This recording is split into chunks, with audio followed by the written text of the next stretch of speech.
What's up, y'all? This is Ifeatu Melifonwu, safety for the Detroit Lions. And I just want to take some time out to give a big shout out to Russell Wayne and Main Event Mike from the Detroit Lions Villain Squad. It's a fan page and a podcast. And I just want to say I appreciate the support of me and my team. And I encourage everyone to go check out their podcast and check out their fan page. Go Lions.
And there it is.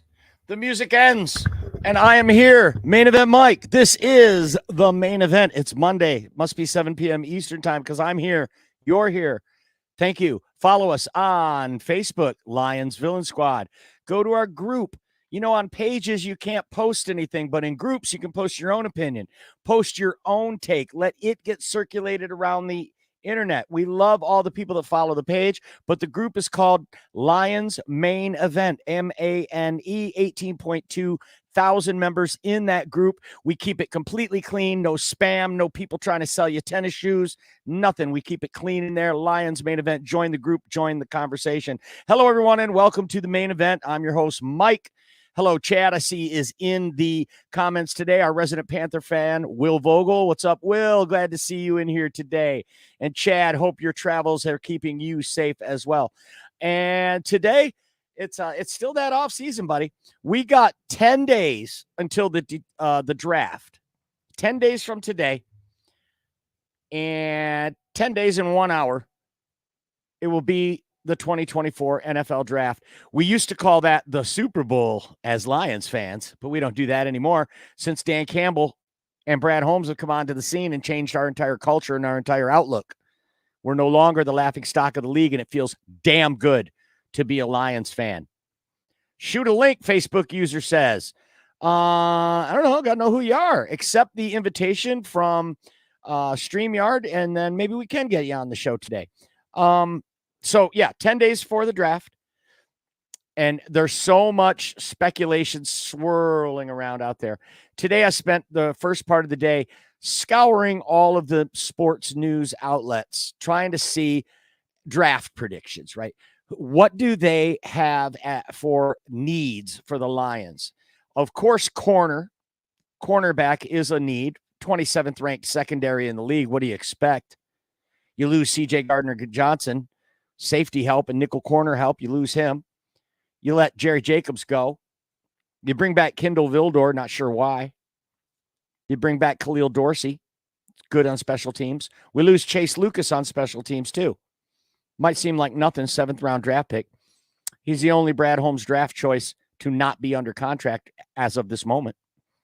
He signed with another team. We're going to miss Chase Lucas on special teams, believe it or not. He was always the first guy downfield on kickoffs. With this new kickoff rule, though, we may not miss him as much. I love this new kickoff rule. I love it. I didn't like it at first. Oh, it's terrible. They're copying the XFL. That's so stupid. No, it's not. It's not. This is going to be huge, folks. You watch. Dave Phipp, Dan Campbell, they're cooking something. Trust me. These new kickoff rules are going to be something for all the teams are going to have to deal with. And I think the Lions are cooking up something special. You've got Khalif Raymond, Maurice Alexander. Ooh, let's let Jameson get one of those kickoff returns. There's only, 2 lines of guys 5 yards apart, and they're blocking. All he needs is one seam. One seam. and J-Mo is gone. Trust me, this kickoff rule is going to be huge for the Lions. It's only 10 days away from the draft. I was checking out all the sports news media outlets, and they all had corner, and they all had defensive end right behind that. Corner and defensive end. Seems like a no-brainer. You got Aiden Hutchinson on the other end of the line. You need another end to take some of that pressure off. Aiden Hutchinson, the most double-teamed player in the NFL last year. Now you get DJ Reader in the middle with Aleem McNeil, who is on a trajectory for a Pro Bowl season before he got injured at the end of the season. I mean, that line is stout. Going across the end, Aiden Hutchinson, Aleem McNeil, DJ Reader, question mark. So people just assume the Lions need to fill that question mark with a draft pick. Since they didn't take an edge in free agency, they lost Romeo Okwara. They lost Julian Okwara. Charles Harris is still an unrestricted free agent, hasn't signed with anyone. Doubtful that he will be brought back. May 19th is the deadline for all unrestricted free agents to sign. To sign your unrestricted free agents, I should say. May 19th. Coming up. Lions have 6. Some won't be back. A couple might be. Who would you like to see back? Jerry Jacobs? Charles Harris? I don't know about that. Will says, J-Mo's going to be a beast on kickoffs. Chad says, new kickoff rule makes returns relevant again. I agree. All this stuff they did last year, kicking it out of the end zone on every play, was stupid. Yeah, you might be avoiding collisions, but what are we doing? What are we doing? Why don't you just give the team the ball at the 25 and let's call it good? This is much better. This is going to make it relevant again, like Chad says. It's going to be fun. You watch. Facebook user says, we could use some edge help. Our defense is the same issue as last year, which is concerning. Rotation opposite Hutch. I'm not a fan. Well, wait a minute there, Facebook user. This is where I'm going with this. Do the Lions really need defensive end help? So much so that they need to go with the first pick in the first round? Their first round pick? Do they need to take an edge there? I'm all about corner. I made a reel earlier this week. I think the Lions have to take a corner. With their first pick, it needs to be a corner. I know Brad's going to do Brad things. He's going to take the best available player, all of that. I also think the Lions will trade up. I could be wrong. Brad Holmes makes me wrong every year with what he's going to do. And you too. Nobody predicts what Brad's going to do on draft day, especially the other teams in the league. But I think it's got to be corner in the first round. And here's why. Carlton Davis, good player, an upgrade from Cam Sutton for sure. But if you want to retain him after this year, it's going to be $18 million. You know, that's great. Oh, great. But you're going to extend Amon-Ra St. Brown. Next year, Penei Sewell will become the highest paid tackle. And then you're going to have to extend Goff at some point. Give him more money. And even if you don't, it's a lot of money. You're getting $34 million. Then you'd have to franchise tag him. So he's going to get about $45 million if you don't sign him to an extension. So let's just say they don't. $45 million plus Penei Sewell's contract, highest paid tackle in the league. And then Amon-Ra St. Brown's contract, going to be a top 5 paid wide receiver in the league. Where is the room in the salary cap to retain Carlton Davis? I don't see it. Perhaps they could. Perhaps they could find a way to make that work, but it's going to be really hard. An easier path, the path of least resistance, would be to draft a corner with your first pick this year, your corner of the future for the next 4 years anyway. So that if Carlton Davis doesn't play ball on his contract next year, we can afford to let him go because we've already got his replacement in the house. That's why I think it has to be corner. I think they take at least 2 corners in this draft. But one, I believe, has to be the guy. I believe that Brad Holmes is targeting a corner and he's going to move up to get the guy he wants, whether that's Terrion Arnold or Quinyon Mitchell, Nate Wiggins. We'll have to see how the draft falls, like always, of course. But I think it behooves the Lions to take a corner with their first pick. So, like our Facebook user says, oh, it's Greg Rice. Facebook user is Greg Rice, our stat master from the West Coast. Congratulations on your wedding, Greg. Glad to see you on here. Hope she gave you permission. Hope you're used to. This could be the last decision you've ever made on your own. Just kidding. Much congrats from all of us here at the Main Event on your nuptials, Greg. But do we really need defensive end help? Let's take a look. Marcus Davenport was signed by the Lions. I know he's injury prone. 6 years in a row, he's been on the injured reserve list. Every year of his NFL career, he's been on the injured reserve list. He lives on the IR. Minnesota last year only got 4 games out of him before he hit the IR for the season. So that's why no one's really confident in him. But let me tell you, even those 4 games when he played for the Vikings, he had 2 sacks. He's had 24 sacks in 66 games. That's really good. He's very productive when he's on the field. He played 14 games for New Orleans one year. That's the most he's ever played. 14 games. He had 9.5 sacks. Okay? If we just get that out of him, do we really need another defensive end on the other end? If Aiden Hutchinson's getting double-digit sacks and Marcus Davenport can give us 14 games with 9.5 sacks, do we really need to waste a draft pick? I don't say waste. Do we really need to make a draft pick in the first round for a defensive end? By the way, we have this guy. You may have heard of him. His name is James Houston. He's only played in 11 NFL games in his career, but he has 8.5 sacks. That's really, really good. He's a beast. A 7th-round steal. We just offered him a restricted, a restricted tender today. We offered him. So, exclusive rights, free agent. They offered him today. James Houston, Marcus Davenport. You also have this kid from Canada, Matthew Betts, defensive player of the year in the Canadian Football League. If you go watch his highlight reel, I promise you're going to be super impressed with this kid's explosion. His first step is amazing, like maybe one of the best I've ever seen. And you take into account that James Houston is going to be coming back healthy. I don't know that there's a really serious injury that he had, but I feel like everyone's discounting James Houston, Lions fans included. So with Matthew Betts, a possibility. We don't know what he's going to be. We don't know. Canadian football players don't usually translate well back to the NFL. But this kid might be special. Brad Holmes got him early before he had a chance to get shopped around. Brad Holmes nabbed him up and put him under contract. Matthew Betts, James Houston, Marcus Davenport. Oh, yeah. John Kaminsky. Got him under contract, too. Last year, he signed a 2-year deal. $4 million a year for John Kaminsky. They're not just going to let him sit on the practice squad for $4 million a year. He's coming in. He's going to be in a rotation.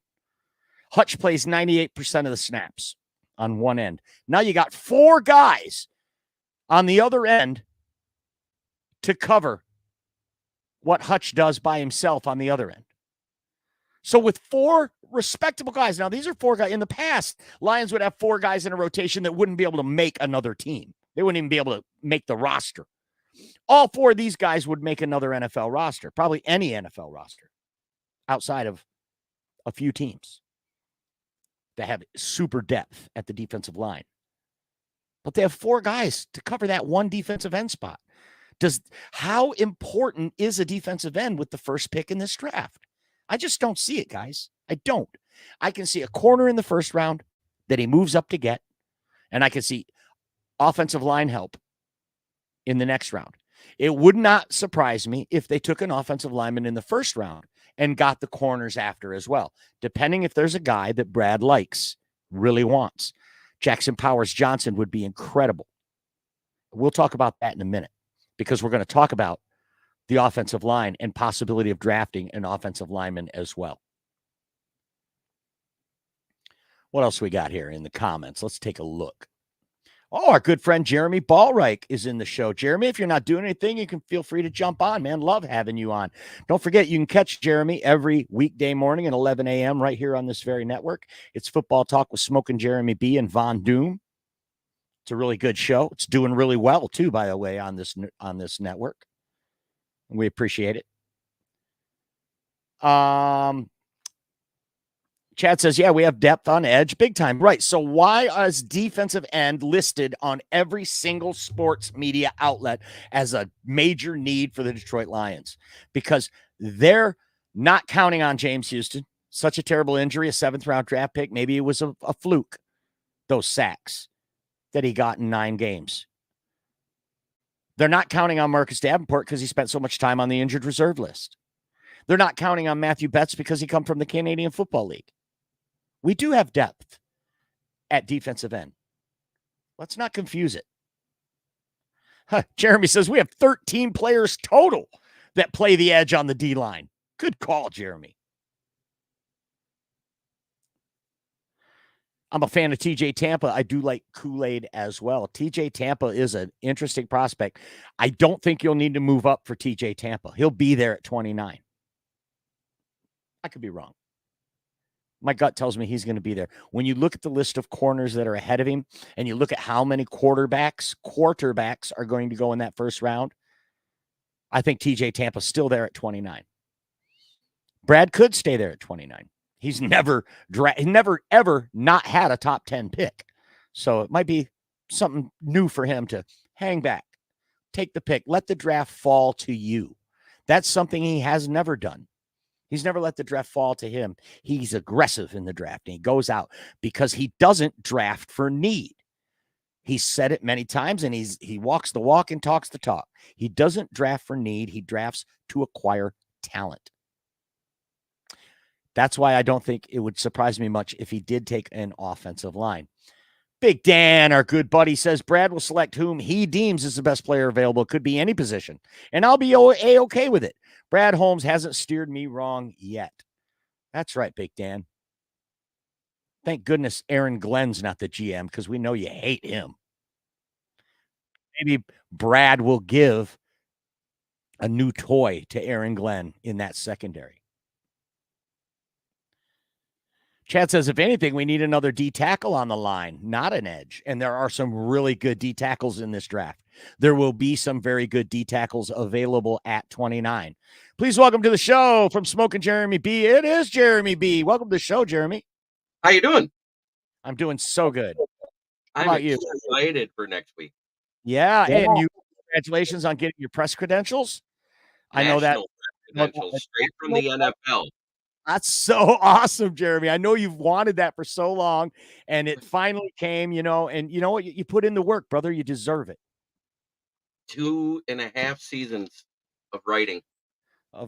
For the South Florida Tribune. Podcasting. Countless game reviews, game previews, free agency reviews of NFL rules, all that stuff. I've done all that stuff. I put in the work, but Scott put in the work way before I ever got started. And that's why we got the NFL credentials, not Lions credentials. Because not only do we get the pressers from every coach conference, GM, whatever that meets with the media, we get for the Lions, we get them for the Jags and the Dolphins as well.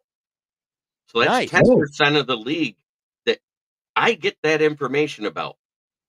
Great. And that's just going to help. And I know you already said you're going to do a live for us during our draft special, right? I am going to pop in by the phone because my computer is going to be logged in on the South Florida Tribune, of course. Right. That's cool. I'm also going to have Leonard and them do a show on my channel because I've done one every year. I'm not going to have it be skipped. Oh, so it'll be a Giants show this year. Yes. Don't forget, folks. Will Vogel's going to be his co-host that day. Really? Represent the Panthers and Lions. Wow, that'll be weird. Don't forget, it's our third annual draft special, Thursday night, April 25th at 7 p.m. Well, how's that going to work? How are we going to go live and your show go live on the same network? I'm not going to use your guys' stuff. Oh, okay, you're just going to go in the kneecap stream and do it under the kneecaps. Awesome, cool for that one show. Yeah, I got to do something because I don't want to not have it on my channel. Right. We've aired the live reaction show to the draft every year. Yeah, I don't blame you a bit. I'm going to have to pop in on yours and then pop in on mine, and the next pick pop in on mine and pop in on yours. I'll go back and forth. I don't care. But what's really cool is we're not sitting with the local media then. Okay. You know, the local media has their area. We're going to be up there with the people that do the national media. That's so awesome, Jeremy. And And listen, folks, no matter what you do, you'll be able to get some live draft reports from Jeremy, whether you're on the Kneecap Biter site or if you're on the main event on the Villain Squad page. That's really awesome that you're going to be doing that for us, Jeremy. And we're going to have special guests and all that too.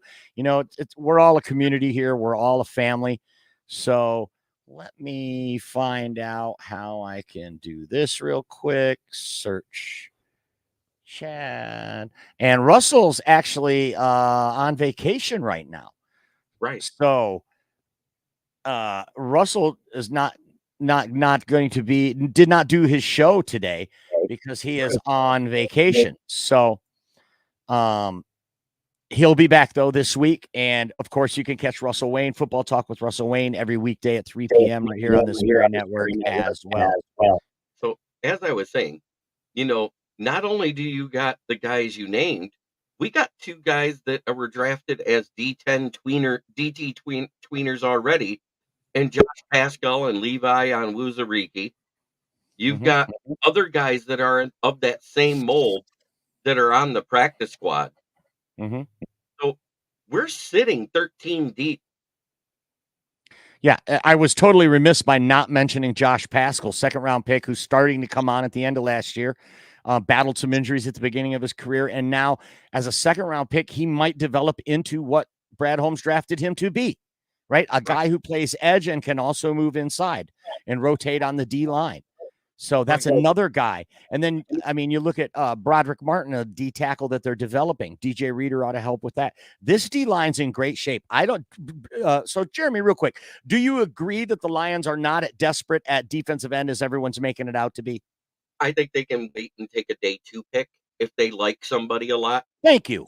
If Nealand is in, everybody says Nealand's climbing up the boards. I haven't seen him higher than 50 on any draft board.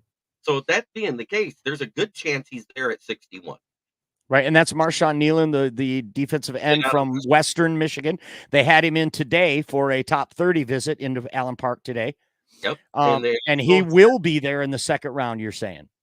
And they also had that giant offensive tackle that just entered the draft from the Canadian Football League, who went that route because, you know, he's from Canada. He didn't get any college stuff, so he stayed in Canada and played there. Giovanni Manu, 6'8", 350 pounds, with a 89.5-inch wingspan. Yeah, and he's an offensive lineman. Offensive tackle. Only problem with that is when I was doing some research on Joe Alt, who's 6'8", there's never been an offensive lineman taller than 6'6" make it to the Pro Bowl.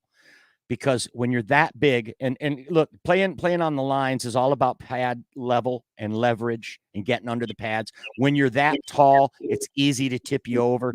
And the super tall linemen just don't do as good, Jeremy. But at the same time, there hasn't been a guy that tall with that long of arms. Okay. But I guarantee John Randall would have ate him up. He can stand at center, stretch out his arms, and almost touch opposite shoulders on Sewell and Decker. That's how long his arms are. No. 89.5 inch? Yeah, but Sewell and Decker are both tackles. They're on the end of the line. No way he could reach on it. I'm not saying he could touch them each on the shoulder. Okay. All right.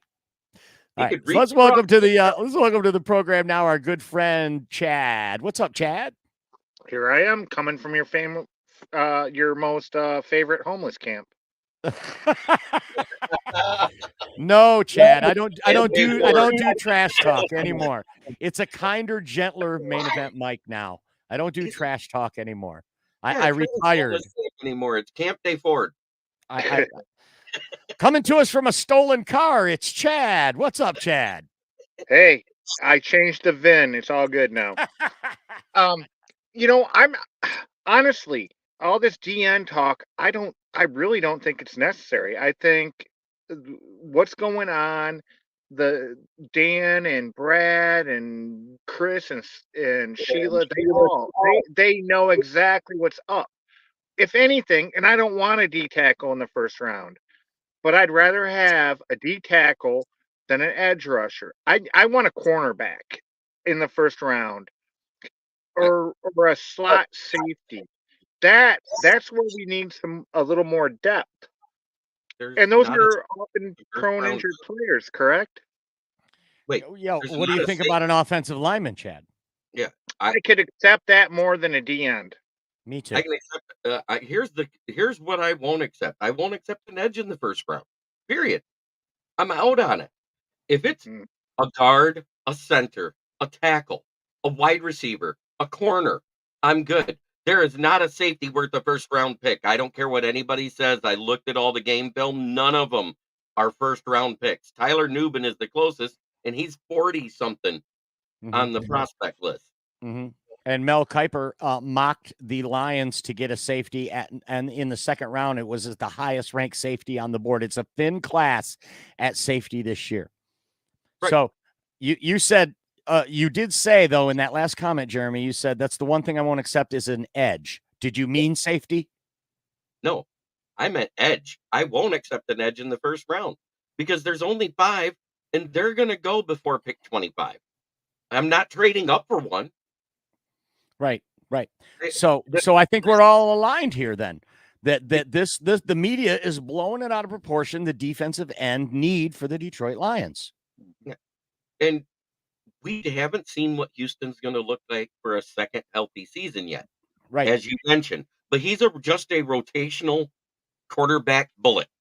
That's Mhm. all he is. So he's Mhm. not a 3-down guy. They were trying to develop him in coverage. They saw that was a big mistake Mhm. because he first got hurt covering Noah Fant, went off the field, then came out with the special teams on the kickoff, and that's when he broke his ankle. Mhm. Roy So- Brado, guess what? I never said that. As a matter of fact, I had us taking Gibbs, but I had us taking him with the Laporta pick. But he I- wouldn't have lasted there. We all know the Patriots were grabbing him. Right. The Patriots even said that. Yeah. They already said it. They already said they were going to take him at 14. Right. Yeah. I understand that. But when prior to the draft, before we knew all that crap was coming out, before the report that there was 15 GMs that liked Gibbs better than Behan, before that report came out, the week before the draft, when I said that report wasn't out. And I said Gibbs will be a Lion and Swift would get traded. I said that prior to the draft. Yeah, I remember. Well, here's what Roy said. He said last year we all said we wouldn't accept a running back in the first round either. But Brad knows the talent. He'll take what we need. That's a great comment, Roy. Thank Hey, you. Roy's right because I didn't want a running back at 12 either, but I'm happy we got him. Mhm. I know, Jeremy, you think Matthew Betts is going to win that starting job. Yes, I do. Wow. I do. Wow, that's quite a statement. You realize that. I just think he's healthier. He's bigger than Houston. He plays well in the run game as well as blitzing the passer. He's got a great first step. His spin move is good. He's got good but not great bend. But he's got everything that I've seen on film. Watching more than just one game, watching more than just a highlight reel Right. that we So- need at edge. Let's just say for the sake of argument that Brad stays at 29. And I'll ask both of you the same question. What's the dream scenario for you, Jeremy, at 29? Who's the dream player to take at 29? The perfect Realistic. Now let's be realistic. Who would be like Marvin Harrison won't be there, we know. So who's a guy who could be there and would be a dream scenario for you for the Lions? I got 3. Cooper DeJean, because there's a chance he could fall. Yes. Mhm. Adonai Mitchell, the wide receiver out of Texas, Okay. because he's that 6'3", 205-pound contested catch guy with speed. And last but not least, if we're gonna take a lineman, I want Cooper Beebe. Who will still be there in the second round? I don't think he's gonna last till our pick at the second round is the problem. He'll So go unless mid. we're He'll go doing- early or mid. He'll go early or mid. Earlier mid. So at that point, Cooper Beebe to me is the best guard in this draft. So you would be okay at 29 taking a guy with an average draft projection that's lower than that. I think he's not an average draft. I don't think he's ranked properly is why. I've Okay. watched a lot of game film. Isn't he He's not- 6'8"? Isn't he also 6'8" or something? He's Cooper 6 Beebe? foot 6'6". I knew he's big. He's big. Yeah, 6'6" and 315 or 320, something like that. Okay. But the thing that I like about him is his versatility. He was a captain on the O-line. Mhm. These are the check marks of what Brad Holm usually drafts. Right. All-Americans, academic All-Americans, team captains, Yes. And leaders in their community. These are the hallmarks of a Brad Holmes draft pick.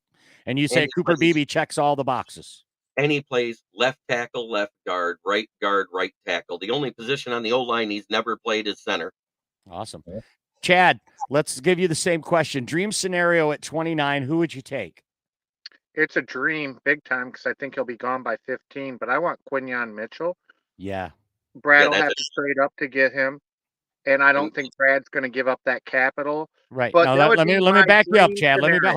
hold on. Let me back you up. We're taking realistic stuff. I don't think there's a realistic world where Quinyon Mitchell's available at 29. So Right. pick again. Pick a guy who might be like a Nate Wiggins might be there, but Quinyon Mitchell, and he probably won't be. Cooper DeJean probably won't be. Well, But- Kool-Aid will be there. Yes, for sure. I wouldn't. I'm just saying for sure that's a realistic possibility. That's realistic, and he's got upside, but I don't think he's NFL ready. I really don't.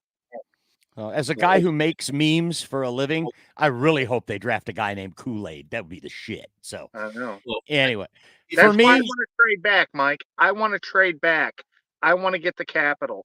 I want to move back and give up on one of the elite corners because we all know they're probably going to, if they pick at 29, it's going to be a corner.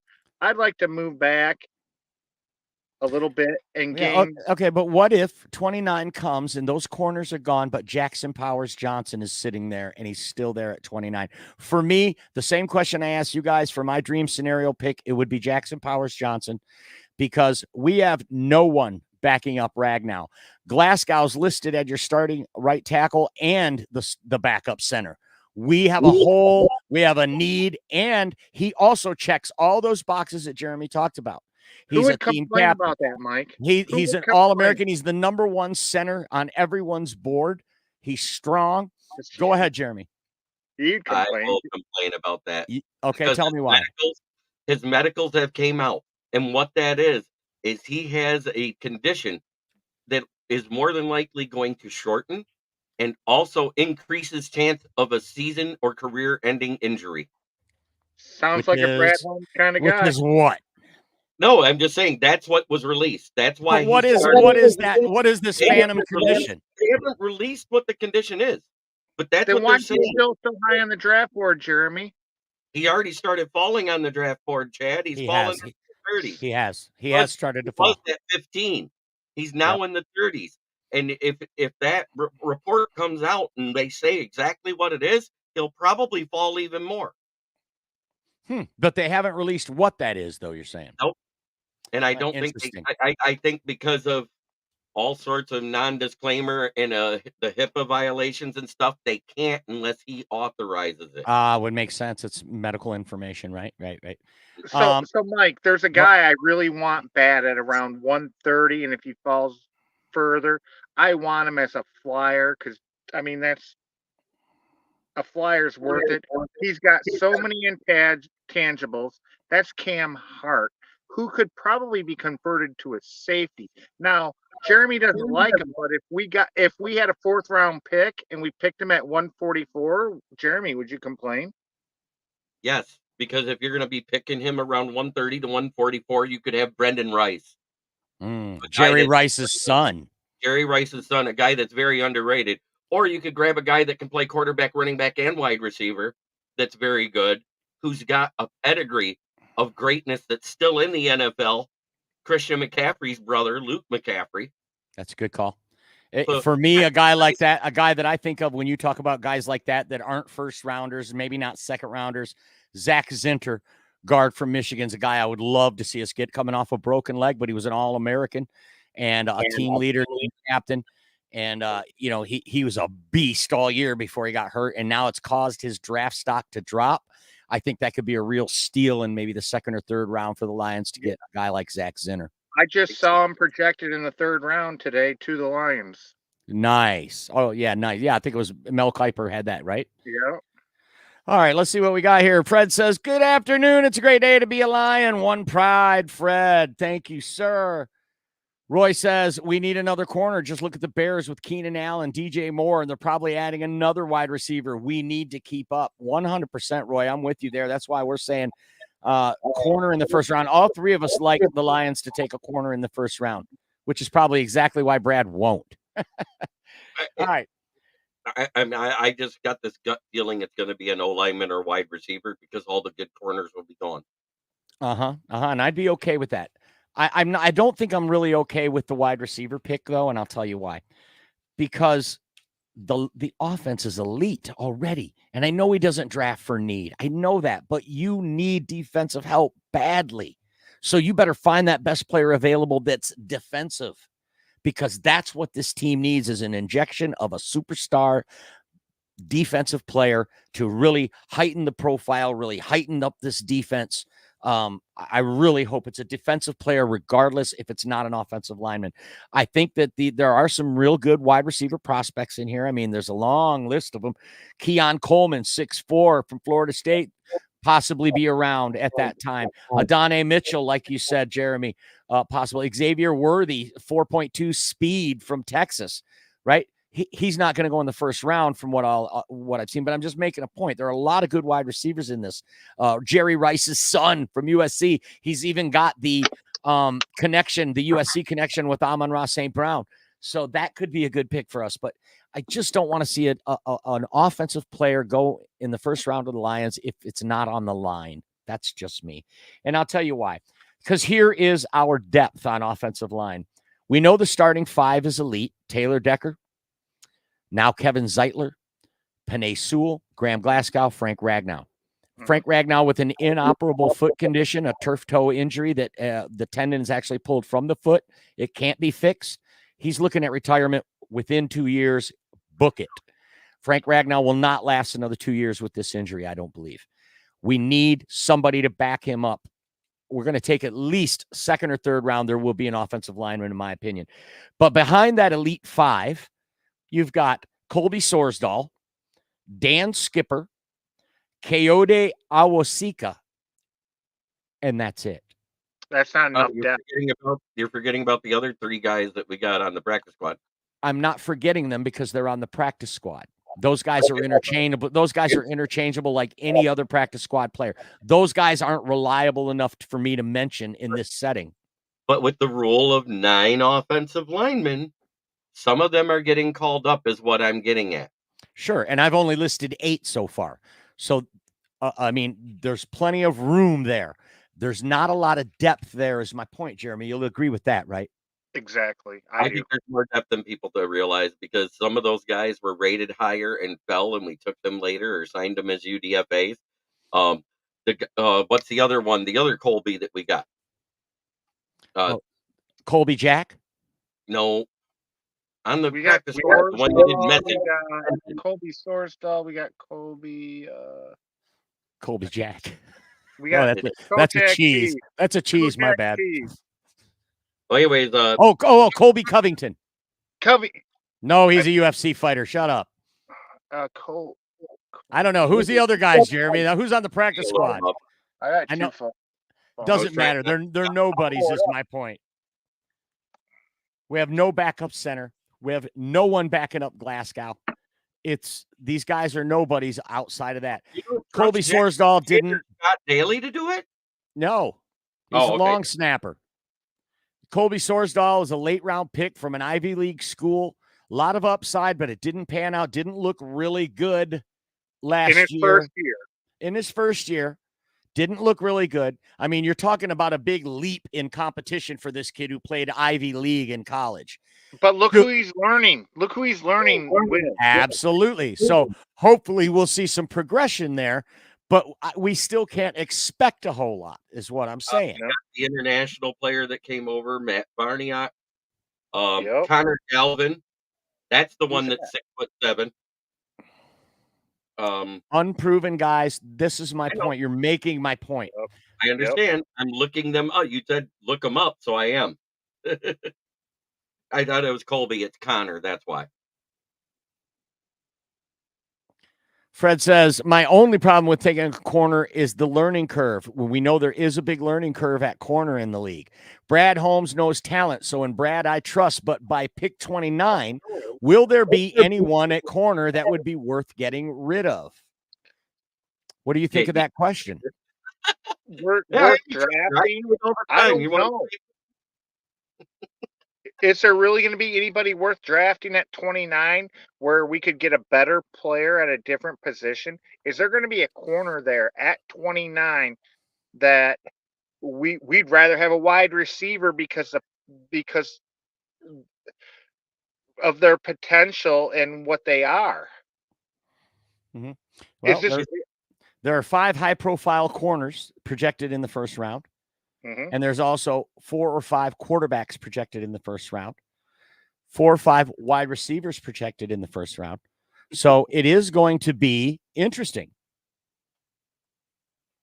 It wouldn't surprise me one bit if 4 quarterbacks are off the board in the first 6 picks. Yeah. That would not surprise me at all. No, in fact, I believe that is what we're going to see. First 4 picks for sure.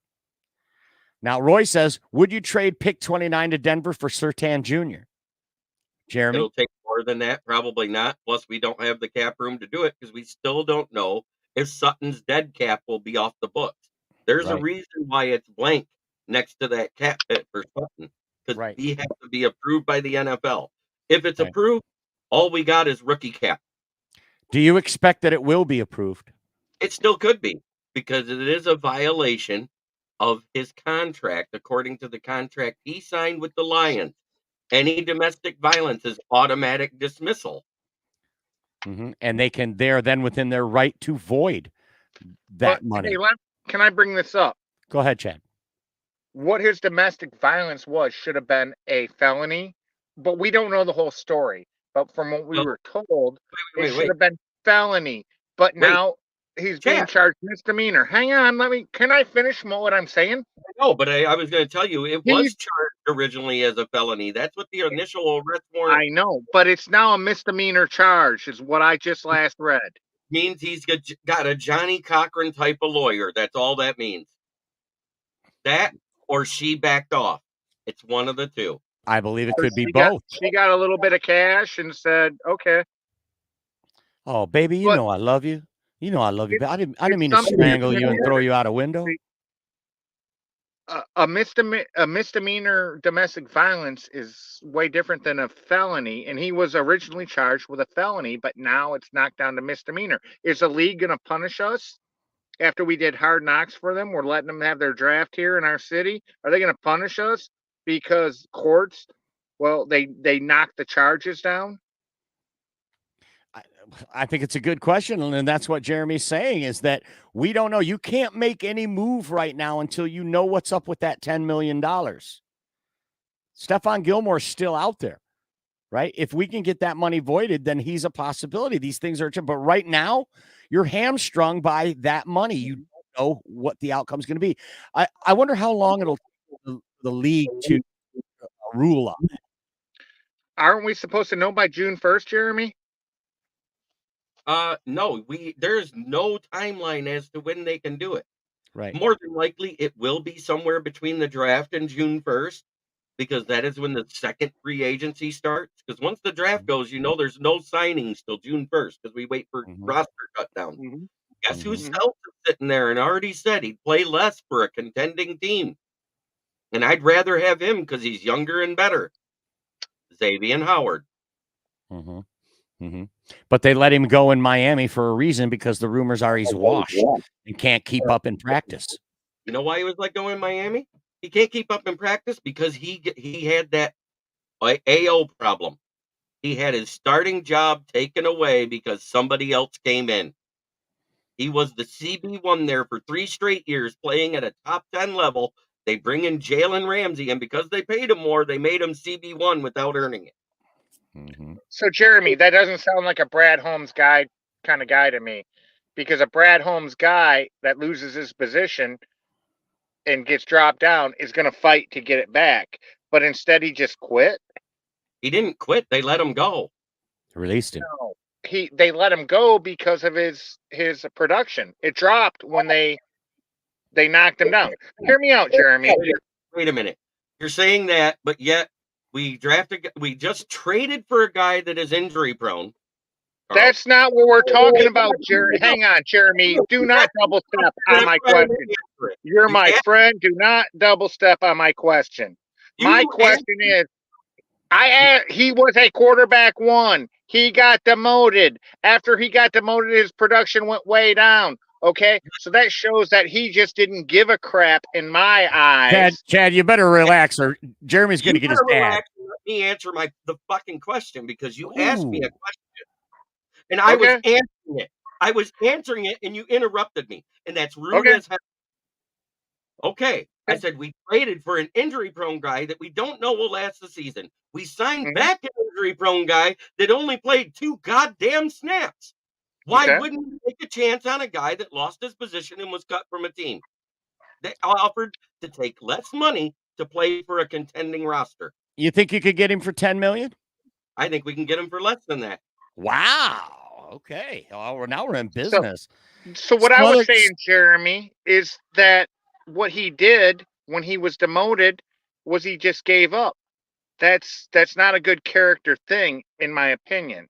So do you think if we get him, he's going to come in here gung-ho, ready to go, ready to win the spot, instead of just be like, I don't give a crap? He wants to play for a team that wants to win. Yes, I do. He's actually said these words. Okay. Okay. All right. So there you go, Chad. Ken Ballreich is in the comments. He says, hello, everybody. What's up, Ken? Leonard says, JB, he had 2 big injuries in 3 years. Talking about Xavier Howard. Fisher says he didn't give up. But I did hear a report that they let him go because he wasn't able. He was washed. That the receivers in practice were smoking him. He was getting beat in games. They just let him go. They feel like he had come to the end of the road and he wasn't worth what they were paying him.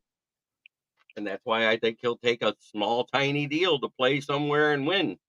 It sounds like a perfect candidate for one of those beautiful Brad Holmes 1-year deal, doesn't it? Brad Holmes, Matt Dunstall contracts. That's what I'm talking about. Now we're going to change topic, guys, and I appreciate you, both of you, for your heated exchange there. I love Jeremy. This is Russell Wayne's favorite topic. Should any team ever draft a kicker, Jeremy? Yes. Why? Tell me why. Why not?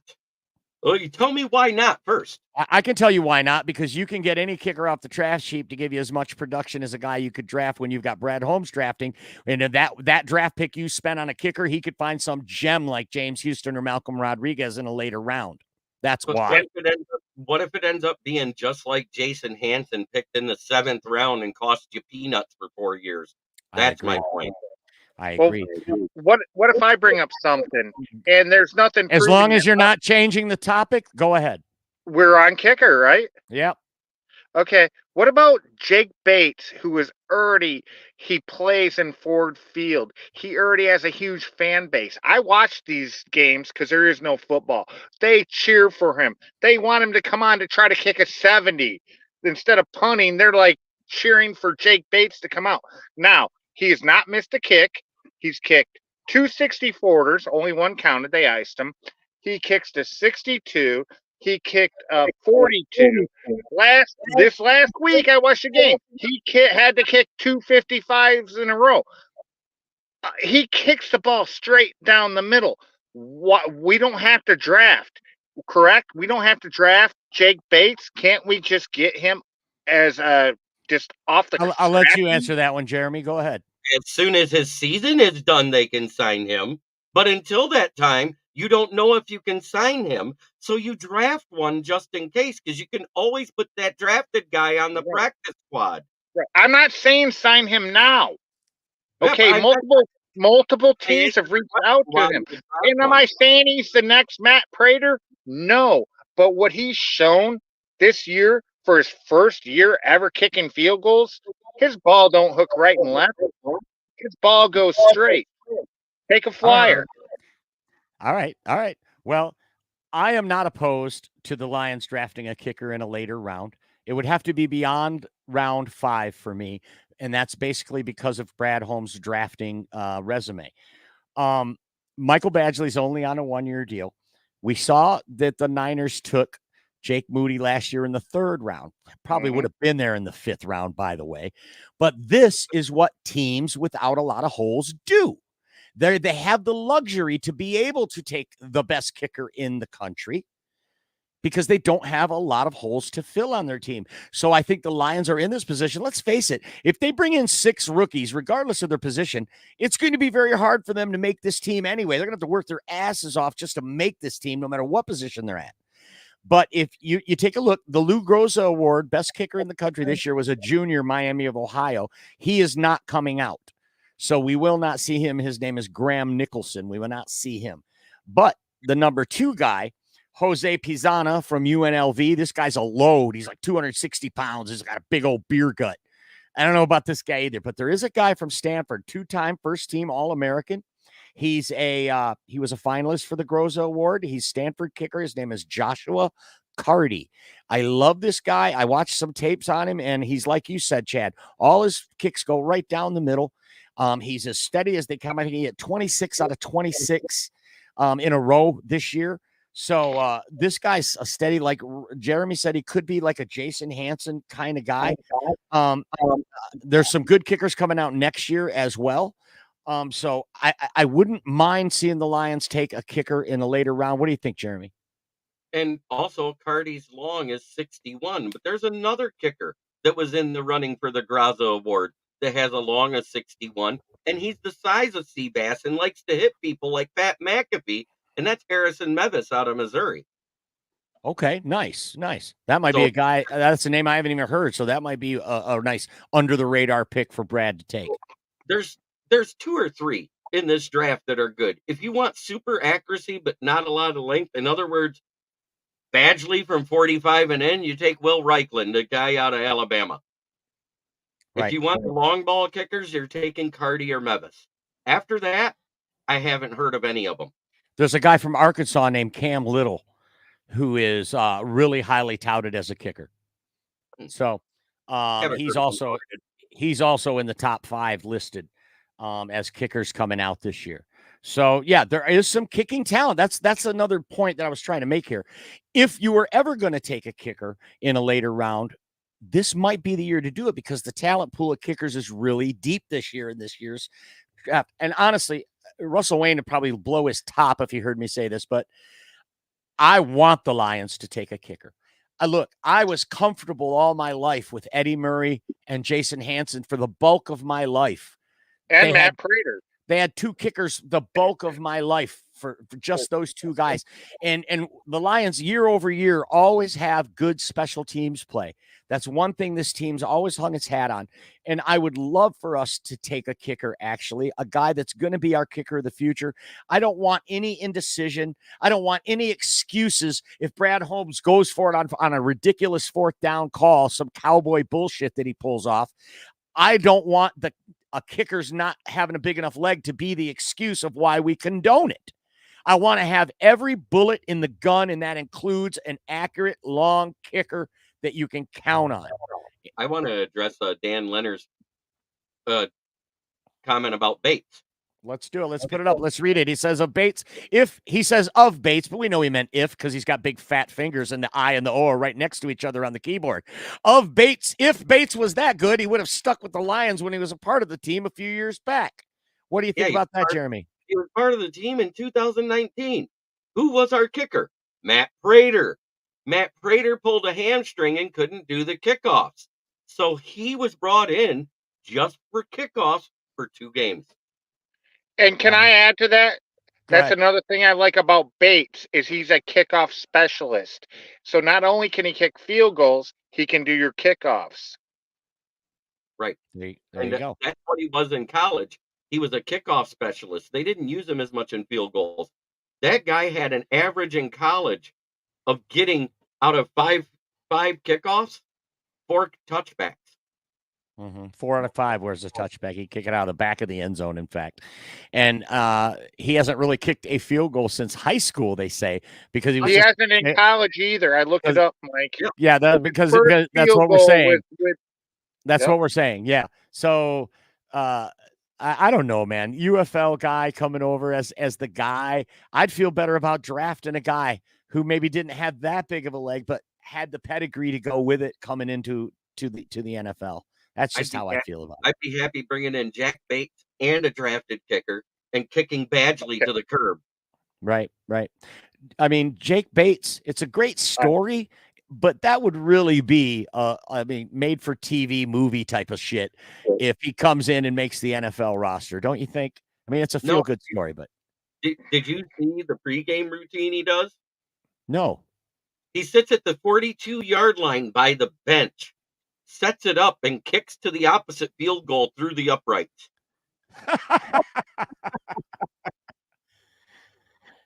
Dan Leonard says that'd be 2 wasted roster spots with Campbell calling the plays. I like that. Right. Good call. You're wasting a draft pick, man, with Campbell. He ain't kicking no damn field goal. What are you talking about? If we had somebody he trusted outdoors further than 45 yards, he probably would kick a field goal. Look at, and this is a great comment from Roy. Brandon Aubrey from Dallas last year did it, right? He came in and made the Pro Bowl, buddy. His rookie year in the NFL. Yep, and it's a copycat league. Maybe a guy like Jake Bates could find his way onto the NFL, maybe with the Detroit Lions. I think it's very, very possible. Any parting shots before we let it go? Chad, we'll start with you. Yeah, again, we'll drop back to Jake Bates. He's already got his whole fan group with the Michigan Panthers that are all Detroit Lion fans. Okay, these guys chant for him to come out.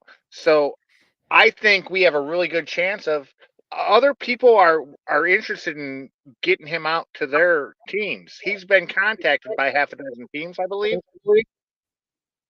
Really? And yeah. So there you go. There you go, Brad Holmes. Chad making a case for Jake Bates to come on to the Lions. Chad, thanks so much for being on the show today, and take care, my friend. Jeremy, I'll let you get the last word in here before we sign off. What do you think? I'm thinking I'm going to be excited as hell to be down there talking to people at the up at the national side, because guess what? That means I might actually get to talk to prospects face to face. I think that's bigger than anything else that I could have wished for. This is a bucket list type of thing. I remember when the draft was in New York every year, my bucket list included going to the draft in person. I'm checking off a bucket list thing. I know, it's awesome. Realize how huge this is. Oh, I do. I know. We've talked before off camera, and I know what it meant to you. That's why I was quick to send you a congratulations. When you saw the Lions villain squad, that was me, and that wasn't Russ. So, okay. Because I know that this is something that you've really wanted for some time, and it is awesome. It's absolutely awesome. Like you said, there's going to be a lot. It's really disappointing that there aren't that many prospects coming this year to the draft, so right? I mean, have committed, and they've invited a total of, I think it was 60. Yeah. And normally you get 20. Right. Last year we had 17. Last year we had 17. So like I said, normally you have about 20. That doesn't mean there won't be guys that have their invite and just say, screw it, I'm going. Because that has happened before. But there's only 13 confirmed so far. And all of them are first rounders and 6 of them are quarterbacks. Right. But, there's a media line, right? There's a media line, and you could potentially get to hold the microphone, hold your cell phone up to JJ McCarthy, or who's not going, or whoever, that would be really, really cool. So we'll be looking for that. MHJ than JJ. Say again. I'd rather talk to Marvin Harrison Jr. than JJ. Right. I'm just being honest. I've said it before and I'll say it again. JJ played for a team and he has that winning mentality. I don't see a year one NFL ready quarterback. Okay, but do you see the potential to possibly be a very good NFL quarterback? Yeah, if they do like the Jordan Love treatment, let him sit on the bench for a year or two, maybe 3. I agree. I think he's got that type of potential because remember, he sat on Michigan's bench for 2 years before he started. Yeah, year and a half, right? Freshman, and then his sophomore year. But then they said that he couldn't be contained anymore. They had to get him on the field, and that Cade McNamara got benched, right? So at the back half of that year, if you remember, for 4 games straight, it was Cade McNamara unless they needed an athletic quarterback to run a play, and they would bring him in, right? And he wasn't really throwing; he was doing RPOs. Right. I do have to agree with you, though, Jeremy. He shouldn't have come out this year as far as being NFL ready. He needed another year in college. But if you look at his skill set and what he did at his pro day, a lot of these teams are foaming at the mouth to get J.J. McCarthy on their team. So I do believe he'll go in the top 10. Yep. But at the same time, we've seen a lot of quarterbacks that look great at their pro day and at the combine and the pajama Olympics and then come in the NFL and screw the pooch. Yeah, but something different about this kid, don't you think? Doesn't something feel different about this kid? No, it's just he's a local guy, so we're slappy about him. That's the way I feel.